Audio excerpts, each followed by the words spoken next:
morning, everyone. Good morning. Well, good morning. We're glad that all of you are here. We won't go around the table, but as you answer questions, your first time, why don't you introduce yourself and give us your role here in the district.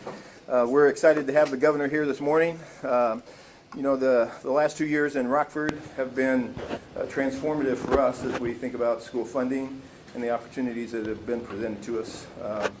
Over $1,000 per pupil more in the last 2 years, and so we're able to increase salaries, which is very beneficial to our staff. We're also able to reduce class sizes, which is very important.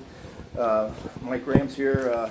We've been able to spend a lot of money on curriculum supplies and materials, and so that's really good for us as well.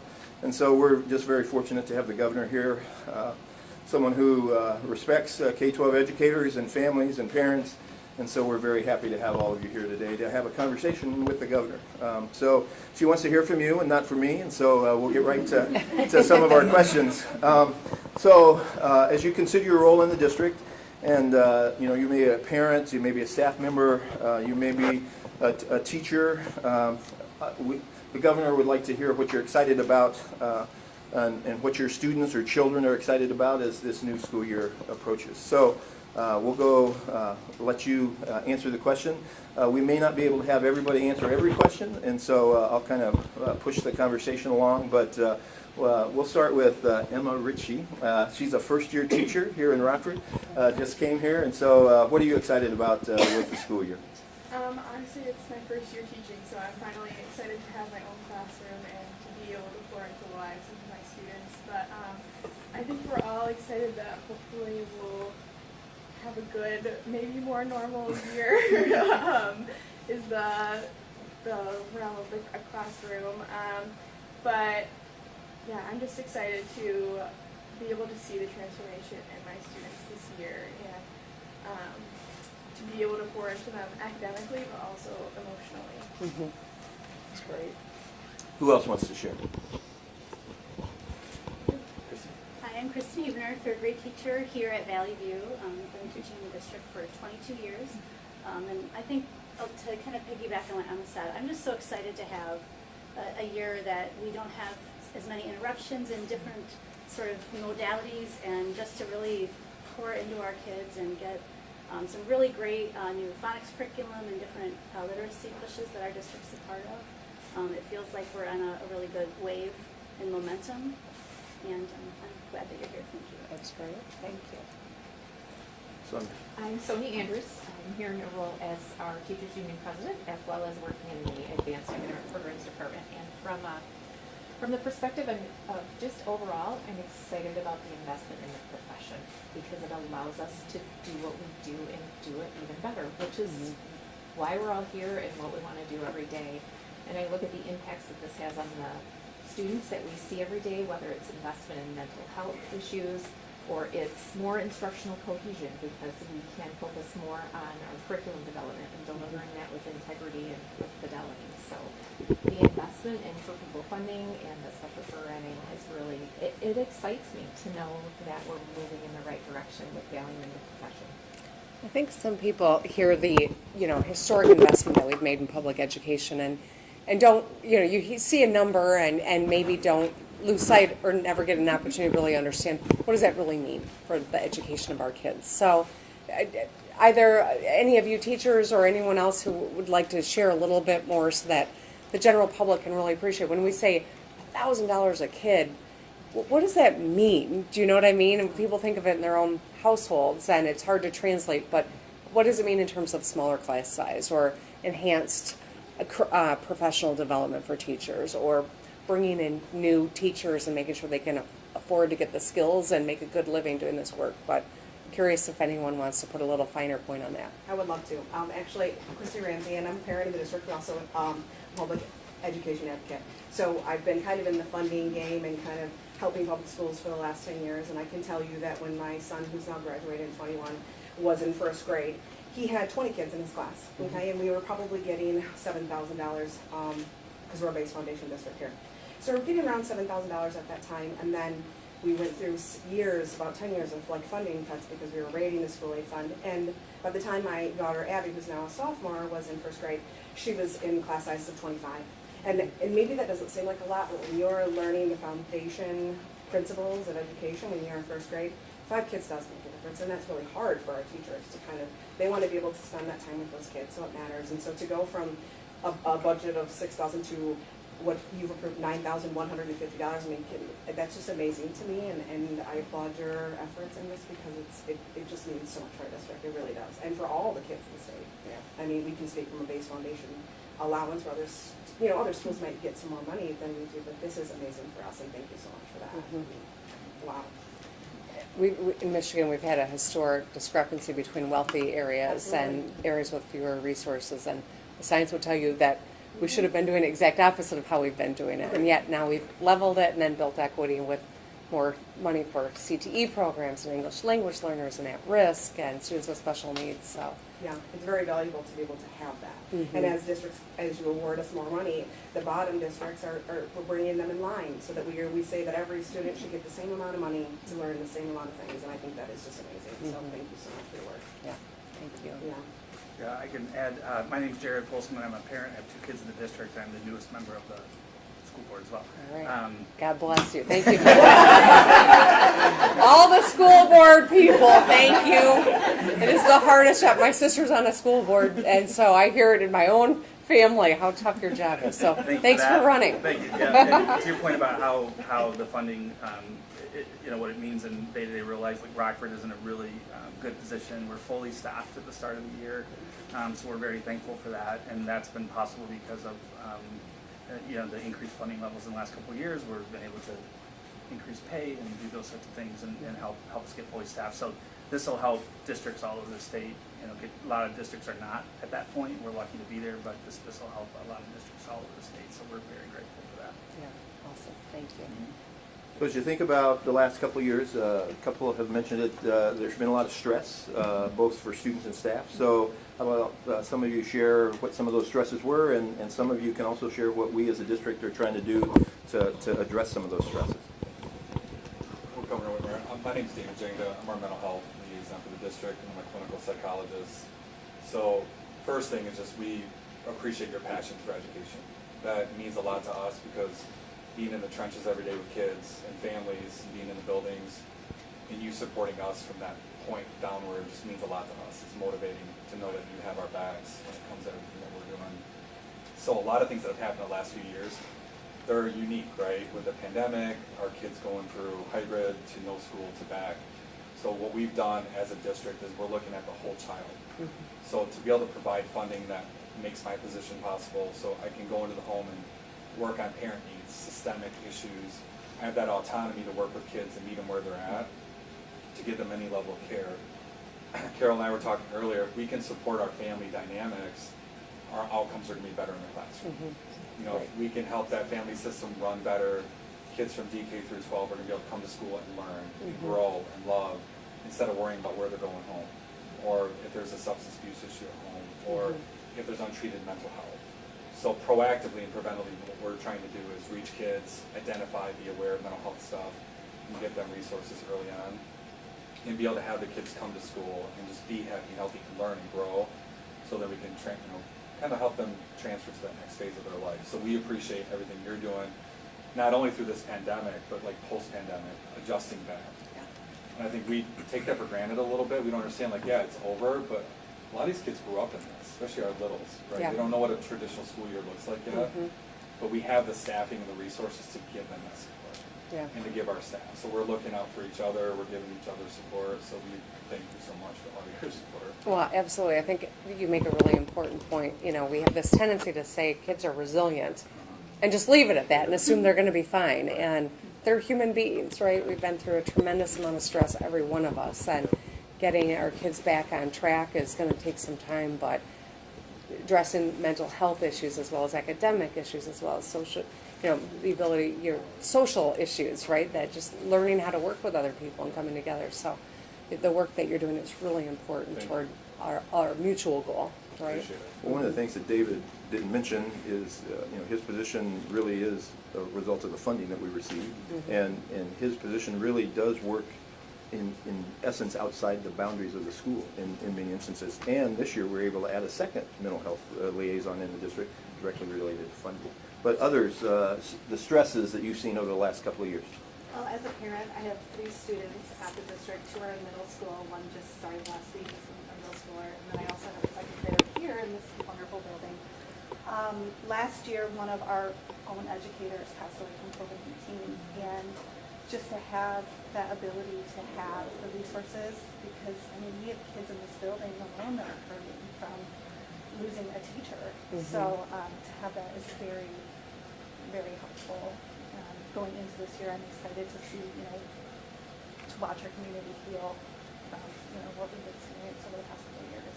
Yeah, that's an important point. Thanks for sharing that. So I, for the last 3 years, was a COVID parent, but I've actually worked in the district 33 years. I guess I wanted to come from the perspective, one, we loved your conferences. We watched all of your Zooms. All of Thank you.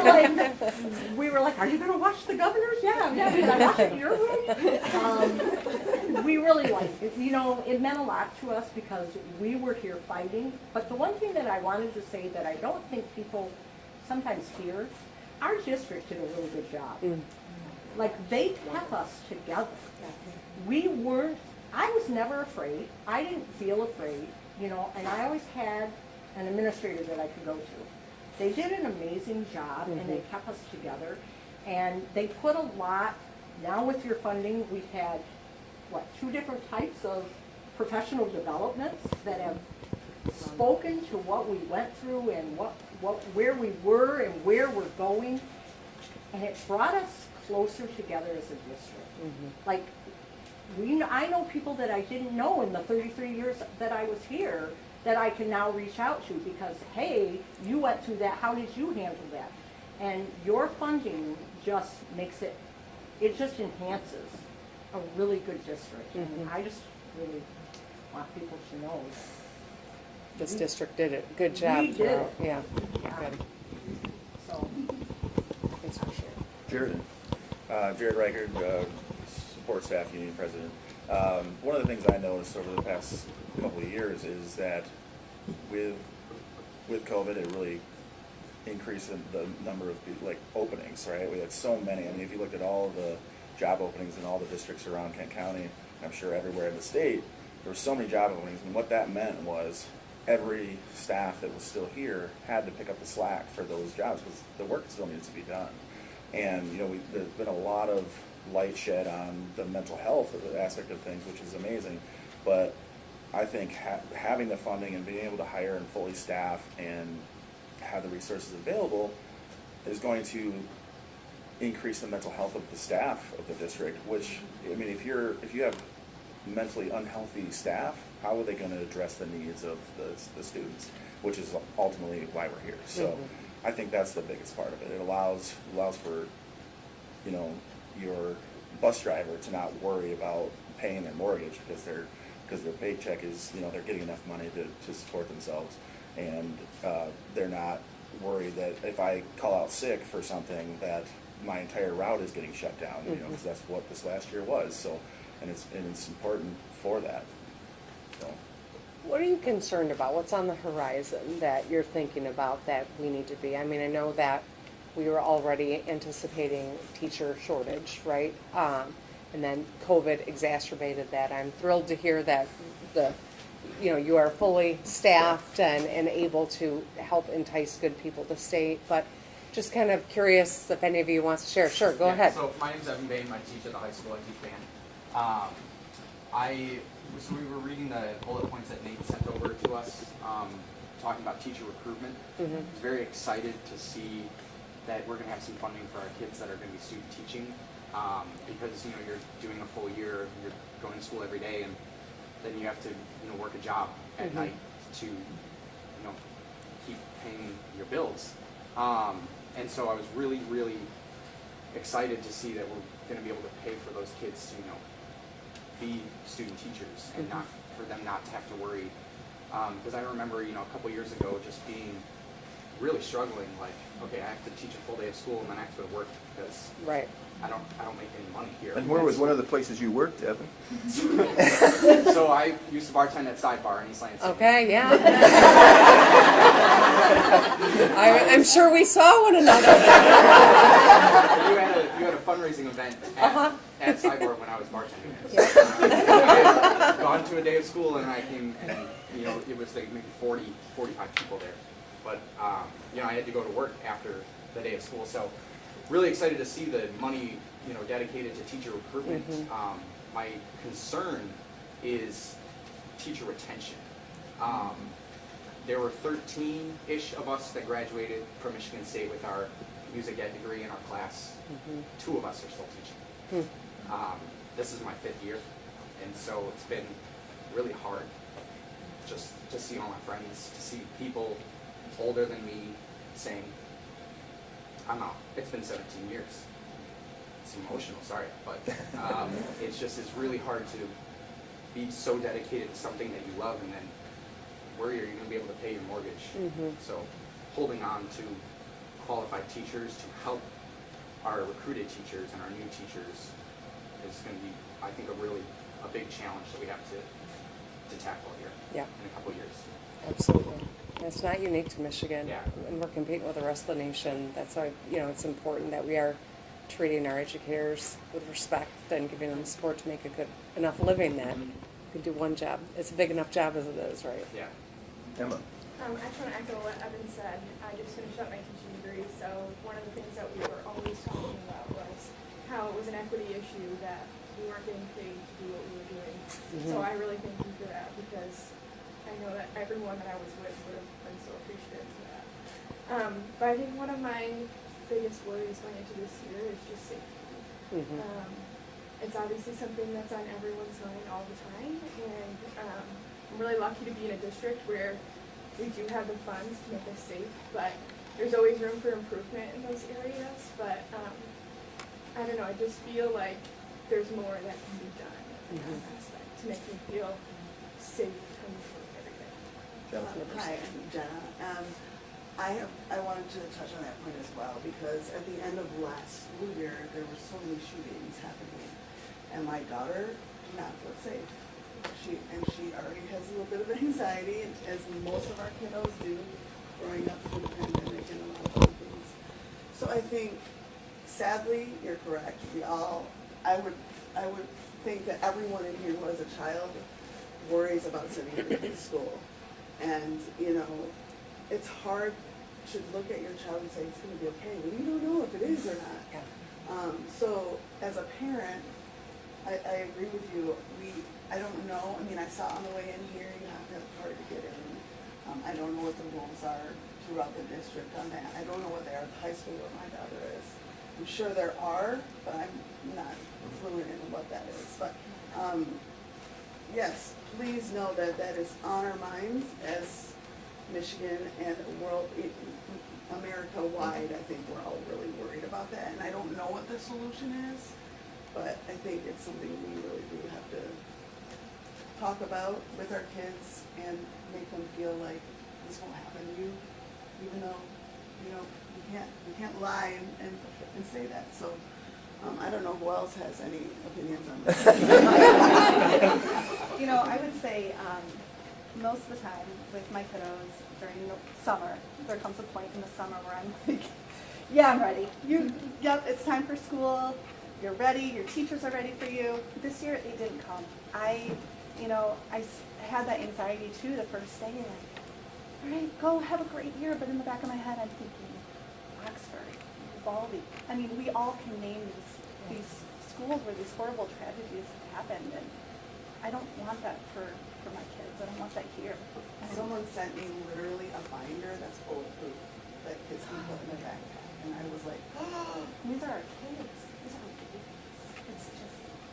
Christy? I do want to speak to that, because we are really lucky in this district, and that does have to, a lot of these things, they boil down to funding, but in Rockford, we are lucky because every one of our buildings We made a significant investment in making sure that we have a vestibule at every building. So if someone has to come through that vestibule and somebody is sitting at that front desk and they're making contact with the person, they know who they are or they don't, and then before they can enter our building. Additionally to that, I mean, we have all of our first floor buildings in the entire district have shatterproof glass. That is something that that makes me so excited to be in a district where I know my kids are a little bit safer. But what does that say for the rest of the schools? Right. Our safety measures, there's always room for improvement, you're correct, but we do have a lot of things here that I'm so thankful for, because that's how we protect our kids, and our security is amazing. They do a wonderful job, but that costs money. You know, to continue that investment costs money. I would say sustainability, like in my role, relationships are everything. Being able to have consistency and continuity with our kids, so if our kids are getting used to the structure here right now, we want to foresee that, being sustainable through the future. Kids thrive on that. They don't need any more changes or adjustments in their lives, especially what we've all gone through, like you mentioned. So being able to, as a staff and as a community, have consistency with funding, so we can make plans and we can provide staff consistently year after year, can give us all peace of mind as well. Because if that doesn't sustain and we're getting cut, we don't know what to do. And I think that Jared made a great point on that earlier. Christine. First of all, Governor Whitmer, thank you for coming and being an advocate for public education. My name is Christine DeBrow, and although I'm not an educator, I'm a parent here, and I work with public schools all around the United States. And so I see the investment that you're making here, and that is absolutely huge and absolutely appreciated. Something that I worry about in seeing that lens into not only into Rockford or into Michigan, but all over the country, I think it's the same, is we not only have a pipeline, a dry spell coming in the pipeline for teachers, but I also see it for administrators. And I worry very much that administrators are going to be just going to get sick of being made the villain yelled at, screamed at in school, whether it's over a mask or CRT or whatever. And I worry when they're just going to throw in the towel. I mean, these folks don't go in this for the money. Certainly they do it because they love kids and they have heart for kids. And so I see, because I'm in a variety of different schools all over, I see what good management of schools does. And I'm so thrilled at the management that we have here in Rockford. But I don't see that everywhere, and I see that, a good business manager makes sure they get the funding that they need. And if they have the funding that they need, that matters, and it trickles down everywhere. And I view all of these things, whether it's teacher retention or infrastructure or school safety, it has to be a balance of everything. And so I commend you for putting your money where your mouth is and getting it done for us. So we only have 2 or 3 minutes left, and so I thought we'd end kind of on a high note, thinking about the upcoming school year and beyond. What would your wishes be? If you have the governor's ear, so what would your wishes be as you look forward to the new school year and to what's to come for your students and your families? Rachel. I'm Rachel. I'm one of the counselors at our high school. And my wish would be, let's put a dog in every building before the end of the school year. So I'm a primary handler for one of our counseling dogs. And he lives with me and my family, but comes to work with me every day. And the joy that he brings to those kids every morning when we're out in the hallway, there are easily 50 high school kids that will stop and say hi to him and pet him in the morning. And you can just see the exhale that they're doing and the reduction of stress right away for them. And I can even watch, and we've had them for a year, and even over the course of a week, you can see their stress is higher come Friday morning. So we have more kids stopping to say hi to him. I know the district's plan is to continue to put dogs in our building, so he is one of 3, and we're hoping to add more. But that has been a wonderful asset for our kids in our building. And it's not just students. Administrators like to come by. What's the dog's name? His name is Gunner. Gunner. And Gunner, Rachel said, should I bring Gunner today? And I almost invited him. I love dogs. On Twitter, I mostly follow, politics, which doesn't always make me happy, and animals, which always makes me happy. So who else has a wish for the upcoming school year? I would really love to incorporate, I'm also a restaurant owner, food service that includes kids, which means they learn how to prep food, they learn how to cook food, they learn what nutrition is, and a healthy body also needs a healthy mind. So they're going to be able to eat lunch, a healthy meal, prep it, know what that takes, and also be able to learn because their tummies don't hurt. So for me, that's huge, and I think more fresh food, farms at schools, all those cool things could happen in Rockford if we really tried. So. What she failed to say is that her restaurant's awesome. What is the restaurant name? Amore. Okay. We spoke over. I was gonna say. We Yeah. spoke during the pandemic On Zoom. The round table on Zoom. Yeah. Yeah, I remember. And I also won a Governor's Service Award this year. All right. Sounds like I need to come over and have a bite to eat with you. So who else has a wish for this coming through? Yeah. I would just say that hopefully with like less disruptions this year, that school will be home again for our students. Absolutely. So, my wish for the school year is that the governor would continue to meet great people like you, families committed to education, staff deeply committed to education. Jared, for example, works in our maintenance department, but he also coaches our water polo team. And so the investment that our families and community and staff have made in education is something that I hope that you get to experience throughout this year, because it's communities like this that make our state great. Yeah. So.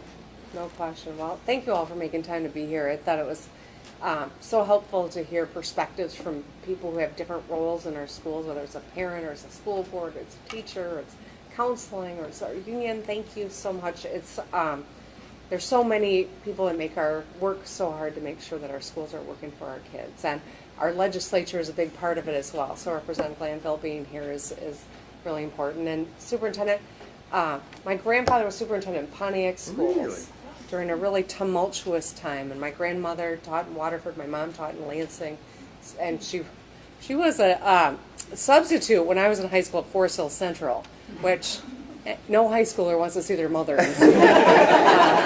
Maybe she was checking up on me, I don't know, but I have such great respect for the different hats that you all wear and the work that you do, and I just appreciate it.